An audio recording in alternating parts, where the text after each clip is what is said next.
Guys, welcome back to my channel. So ఈ వ్లాగ్ వచ్చేసి మా అక్క బావ ఫస్ట్ వెడ్డింగ్ యానివర్సరీ వ్లాగ్ అనమాట. సో ఇంకా ఇంట్లోనే చిన్నగా సెలబ్రేట్ చేసుకుందామని డిసైడ్ అయిపోయాము. సో ఇంట్లోనే ఇలాగ ఫ్రేమ్ ఉంటే దానికి క్లాత్ తీసుకొచ్చి ఇలా కట్టేసి ఇంకా ఇంట్లోనే డెకోర్ చేద్దామని మా గర్ల్స్ గ్యాంగ్ అందరం డిసైడ్ అయిపోయాము. సో ఇంకా డెకోర్ చేసేసాము, కానీ మధ్యలో రికార్డింగ్ చేయడం కుదరలేదు, పవర్ పోయింది. ఇంకా సెలబ్రేషన్స్ అయితే స్టార్ట్.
మా పార్టీలోకి డిన్నర్ వచ్చేసి చికెన్ బిర్యానీ అండ్ చికెన్ కర్రీ అన్నమాట. సో ఇంకా మా వచ్చిన ఫ్యామిలీ మెంబర్స్ అండ్ ఫ్రెండ్స్ అందరికీ కూడా మంచిగా ఫుడ్ పెట్టేసి, సో అందరు తిన్న తర్వాత టేస్ట్ కూడా చాలా బాగుందని చెప్పారు. సో ఇంకా ఫైనల్గా మేమందరం తినేసి ఇంకా డ్యాన్స్ చేయడానికి అందరు కూడా రెడీ అయిపోతున్నారు. సో ఇంకా డ్యాన్స్ వీడియోస్ చూసేయండి.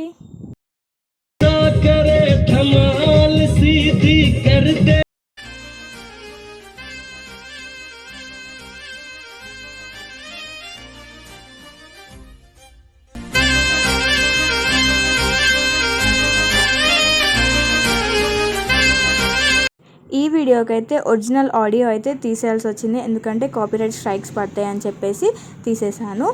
అండ్ ఇంతే ఇంకా ఈ వీడియో కనుక మీకు నచ్చినట్లయితే please do like, share, comment and subscribe to my channel. Thank you for watching. Bye bye. Don't forget to click the bell icon.